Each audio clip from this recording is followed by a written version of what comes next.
Hello everyone, I'm Frederick B. Santiago, and today we're going to talk about why studying the life of Jose Rizal is important for us Filipinos.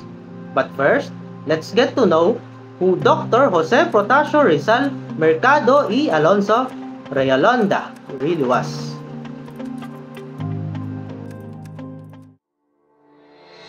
Jose Rizal was born on June 19, 1861 in Calamba, Laguna. Rizal was a brilliant student who pursued a medical degree at the University of Madrid. But more than that, he was a writer, a reformist, and a patriot. His famous novels like Noli Me Tangere and El Filibusterismo exposed the injustices of Spanish rule in the Philippines. He was also the leader of the propaganda movement where he used his writings, published in the newspaper La Solidaridad, to push the reforms and freedom. Rizal came from a big family. He had one brother and 9 sisters. His father, Francisco Engracio Rizal Mercado, was a farmer and a government official, while his mother, Teodora Alonso, was his first teacher. His only brother, Asiano Rizal, was a strong influence on his political views, while his sisters, Saturnina, Narcisa, Olympia, Lucia, Maria, Concepcion, Josefa, Trinidad, and Soledad were all part of his inspiring journey.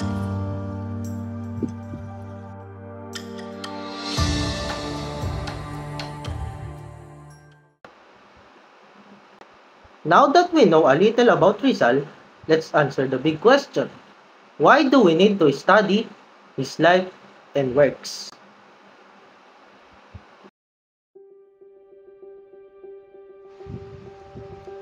First, it's on the law. Republic Act No. 1425, also known as the Rizal Law, makes it mandatory for all college students to study his life. But more than just following a rule, this law exists to inspire patriotism and nationalism in every Filipino. Rizal life serves as a model of freedom, bravery, and love for our country.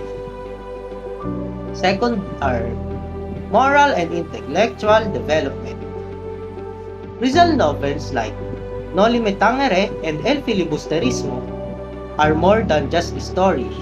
They challenge us to think critically about society and reflect on our moral values.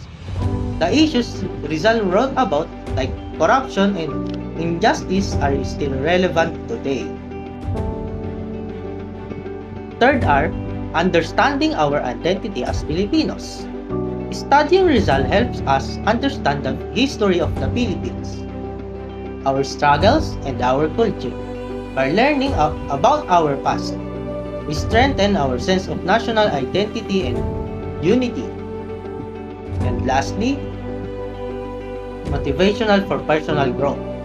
Lastly, Rizal's dedication to education and self-improvement teaches us the importance of learning. He was a lifelong learner, always seeking knowledge to help his country. As students, we can take inspiration from him to work hard, stay curious, and use education as a tool for success.